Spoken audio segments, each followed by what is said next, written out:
Hey everyone, it's Dr. Karen, the Women's Midlife Specialist, and we've got a lot of lab assessments coming out this weekend.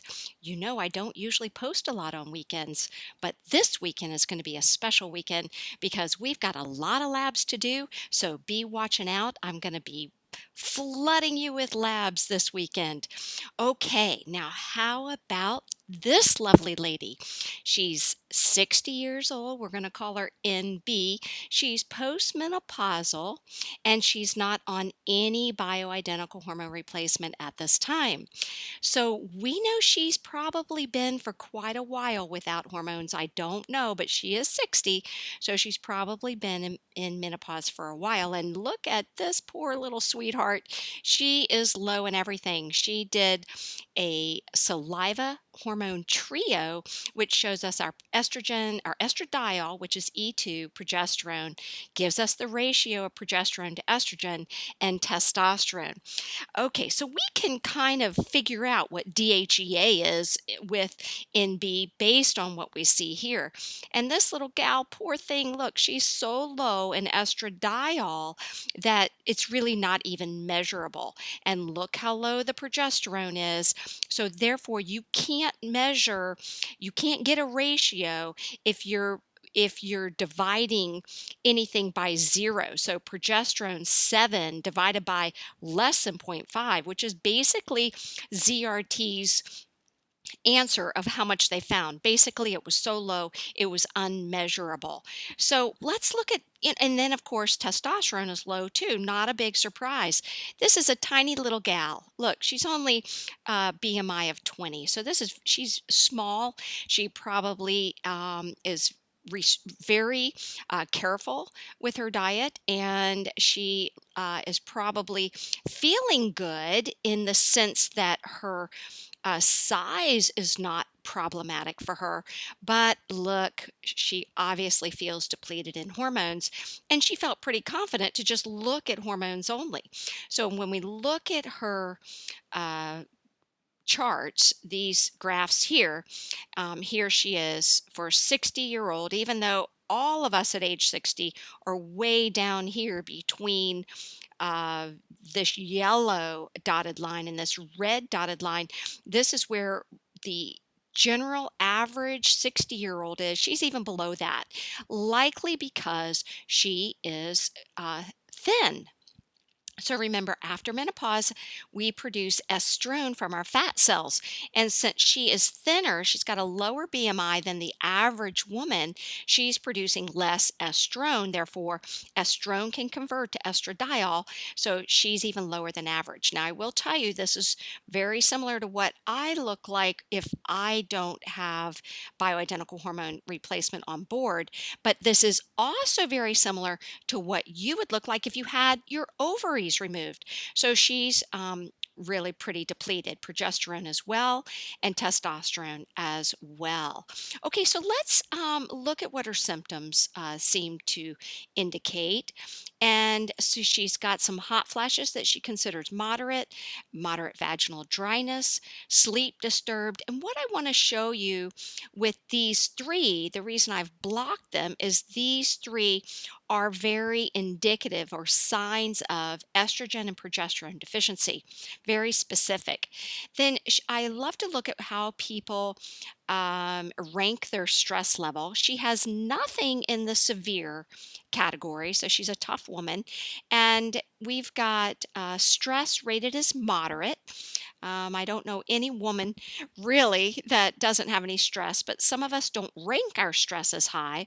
So these two categories run in the high and low cortisol, high and low cortisol. Of course, you know that because stress affects our adrenal system, our cortisol system, and so either high or low cortisol can be affected by stress. Then I wanted to indicate these two, show these two.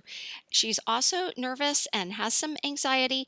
So this is indicative. So you see these uh, blocks that I put here because I want you to be able to read your own symptoms. I want you to understand your own what these are mostly signs of. And these are mostly signs of either high cortisol or estrogen dominance. Now, anxiety can also be low metabolism. That's this block here, or this dark circle here that I'm circling with my hand.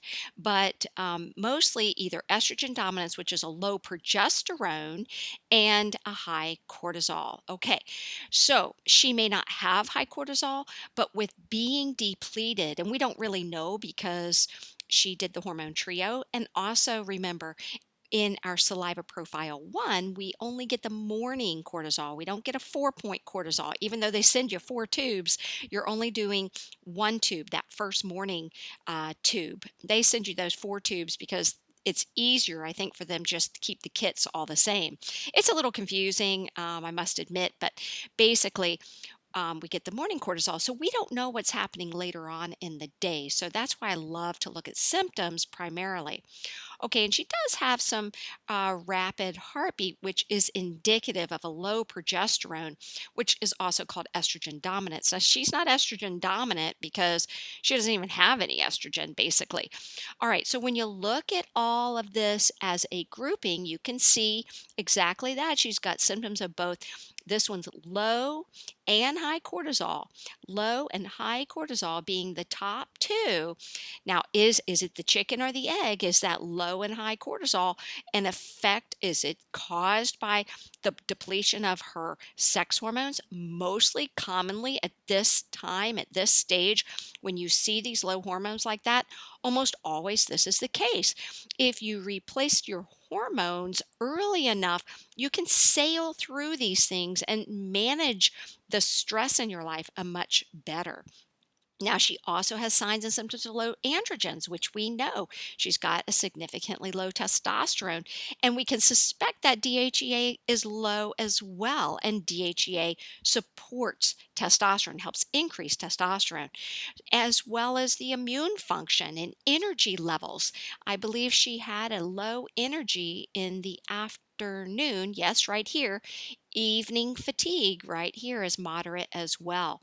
So, what are we going to do for this sweet lady who is not on anything now and is ready to move forward? Okay, so in B, we need to support your sex hormones. There's not a shadow of a doubt in my mind. And the best thing for you is Hormone Heaven. We start at 2 pumps twice daily for 3 to 4 weeks. You might be in line to increase that to 3 pumps twice daily after that. But give this a try first. See where you're at with 2 pumps twice daily first. Being that you're very thin, I just have to tell you, you're not making much of your own. I want you to stay that way. So I don't want you to gain weight in order to make more hormones because that doesn't make sense. We want to have this wonderful ratio of progesterone to estradiol. We want to keep that estrone level low. I don't think you would need to even measure estrone when your BMI is this low, unless you were taking excessive amounts of hormones. You can take 5 pumps twice a day of Hormone Heaven and not get excessive amounts. And so, 2 pumps twice a day for 3 to 4 weeks. Possibly you're going to be moving into the 3 pumps twice daily after that, but in it or sometime after that. I also think you would benefit from supporting your DHEA because that then not only supports your DHEA level, it also supports your testosterone, which we know is low. So, and of course, with that, you're supporting your energy level and you're supporting your hormones and your immune system and your potential for allergies, all those kinds of things. Wonderful with this wonderful over the counter hormone. All right. Now, what about the adrenals? Because, we were looking at the adrenals being uh, both the two top problematic complaints for you, low and high. Again, chicken or the egg? Did the low hormones cause this? That just hormone support with, let me use a different word there because it is support, but hormone support with Hormone Heaven, would that be enough to support, and DHEA, would that be enough to support your adrenal glands? This I can't answer for you. So actually, in B, you have to make that decision. question. Do you feel you need a little adrenal support as well? If you did, and I'm kind of feeling since um, we also see here that you are on this for anxiety, alprazolam for anxiety. I'm thinking that you may want to support at least for a few months. I don't think this is going to be long term with making sure you have adequate nutrients and then either Adrenavive and or Adaptanol.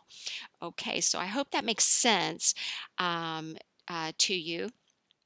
When you look at these three products, definitely not Adrenal because Adrenal has adrenal concentrate in it, which you do not need.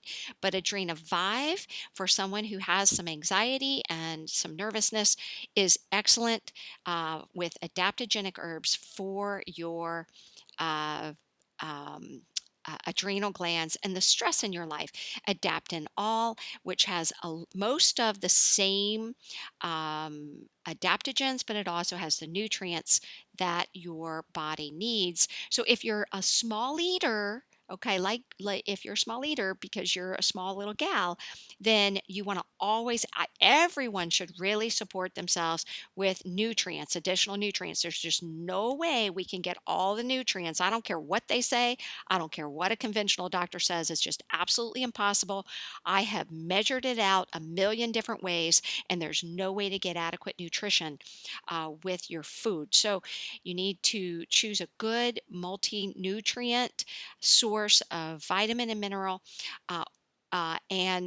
If you're not on that, at least get this Adaptin all, which will give you the nutrients for your adrenal glands. I really believe in a holistic nutrient program. So most of the time, I'm always recommending a comprehensive nutrient pack and Adrenavive when you need to go that route. Okay, my darling, and NB, thank you so very, very much from the bottom of my heart for being so patient.